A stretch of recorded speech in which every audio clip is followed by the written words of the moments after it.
Nasa ika-16 na araw na ang nagaganap na kaguluhan sa Zamboanga City. Kaugnay po nito patuloy ang operasyon ng militar upang tiyakin ang seguridad ng mga mamamayan doon.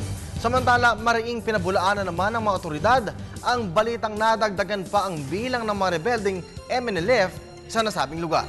Ang buong ulat ihatid po sa atin ng aming kasamang si George Banola live mula sa Zamboanga. George, magandang hapon sa iyo. Magandang hapon, Kirby. Actually, matagal na nga nag-uusap at palaging closed-door meeting ang sinasagawa ng Crisis Management Committee kasama security officers ng pamahalaan dahil sa mga kumakalat na mga text messages. Ayon rin mismo dito kay Mayor Beng Climacong, head ng Crisis Management Committee, abay kumakalat yung mga text messages na di umano'y muli na naman nakapasok kagilan sa mga membro ng Moro National Liberation Front sa bahagi ng Zamboanga City. Pero ang babalangan nitong si Mayor Climaco, ang lahat ng ito ay patuloy na bine-verify at kinakailangang magunos dili ang ating mga kababayan, lalo na yung mga natatanggap ng mga text messages. At ito pong kinalalagyan ko ngayon, kitang-kita sa mga oras na ito, ang patuloy na pag-ikot ng mga OV-10 ng pamahalaan, lalong-lalo na doon po sa sinasabing pinagtatalunang lugar ng Santa Catalina at Santa Barbara. Ang nakikita nyo po sa inyong mga television screen ay ang mismong mga OV-10 na panay-panay na ang pagpapakawala ng mga missiles upang tuluyan ng makontain ang mga membro ng Moro National Liberation Front.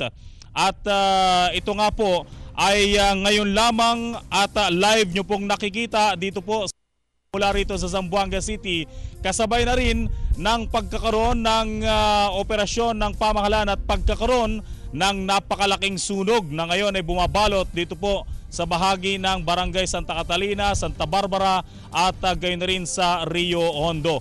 Ang ating mga kababayan ay talagang namang sinasabihan, pinapayuan na huwag munang lumapit doon sa mga lugar na ito na bagamat sinasabi nga ng Crisis Management Committee ay nakokontrol na. Ito naman po, panay-panay ang pagkakaroon naman ng sunog na dito sa bahagi lamang ng Rio Hondo. At dito po sa inyong mga television screen, nakikita po ninyo yung ilan sa mga sinasabing miyembro ng MNLF ay nagtatangkang tumakas mula sa bahaging yan ng ilog ng Rio Hondo. Kung kaya't nakaantabay din yung ating mga otoridad para pigilan itong mga tumatakas na ito. Napakalapit ng kuha ng ating cameraman na si Joel Mamaril mula dito sa lugar na yan. At sa kabilang panig ay nandun po nakaantabay yung mga membro ng Philippine National Police dahil sa ang ng Philippine Navy dahil sa ang ginagawa pala ng mga susunugin yung lugar, magsisilbing smoke screen, diversionary tactics nila at magtatangkang tumakas dun sa bahagi ng ilog, pero nakaantabay po ang ating mga Philippine Navy sa lugar na yan kung kaya't napipigilan at panay na panay ang pagkakaroon ng bakbakan. Ang malungkot lang po nito, ibinalita sa atin ng ilan sa mga security officers, may isa na namang tenyente ng Philippine Army, membro pa ng Scout Ranger, ang sinasabing nasawi ngayong umaga. So, pero kung ano man po ang magiging kahinatnan nitong patuloy na pakikipaglaban ng pamahalaan, para pa rin po ito sa kasarilan at kalayaan ng ating mga kababayang patuloy na sinalanta nitong mga grupo ng Moro National Liberation Front sa ilalim ni Nur Miswari. Narito po ang pahayag ni Lieutenant Colonel Ramon Zagala.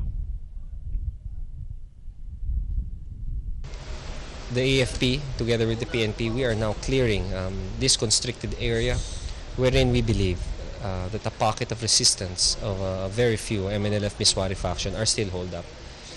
This is a critical part of the operation, and that house to house, room to room, and that we want to make sure that we make the area safe by removing all threats that may endanger the lives of civilians. And we bear your patience. Please understand that it takes really time to clear.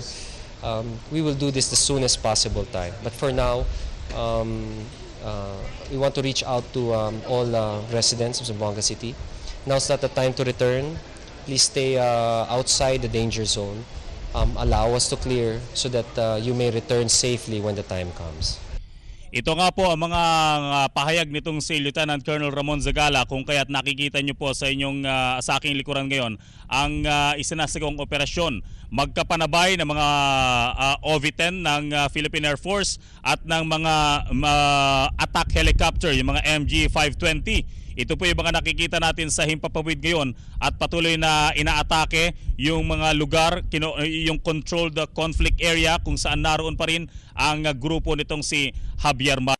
Ang pinakahuling tala ng pamahalaan ngayon sa panig ng AFP, 12. Kung ibibilang mo pa yung isang ngayong umaga, 13 na yung napapatay. 140 yung wounded in action. Sa PNP, 3 ang killed in action, 14 ang wounded in action. Sa civilians, 11 na yung naitalang patay, 72 ang injured. Sa mga hostages, 179 yung naipaprocess, 90 na at sa mga evacuees, aabot pa rin sa 100,000 mahigit mula sa 33 evacuation centers. Sa MNLF, 100 yung arrested, 24 yung surrendered, 99 naman yung napatay.